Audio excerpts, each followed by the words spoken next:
Hello বন্ধুরা, দেখো এখন মানে দুবাইতে এখন অসময় খেজুর, মানে এটা তো খেজুরের সিজন নয়, খেজুরের সিজন গেছে।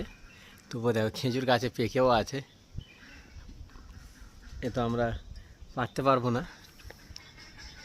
এই দেখো খেজুর আছে। বন্ধুরা, ভিডিও লাইক করো, শেয়ার করো, আমাকে সাবস্ক্রাইব করে আমার পাশে থাকো, আমাকে সাপোর্ট করো। এই সজনা গাছ দেখো, এখানে সজনা তো খায় না, মানে সজনা ডাঁটা যেটা, এই নিচে কত বিছিয়ে পড়ে আছে, পড়ে যাচ্ছে, খাবার লোক নাই এখানে, ওরা খায় না তো আরবিরাও।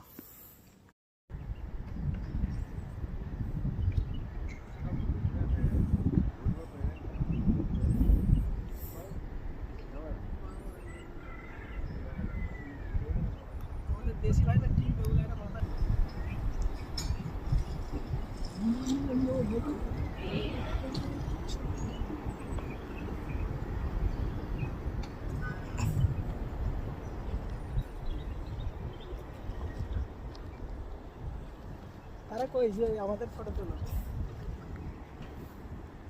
হুম।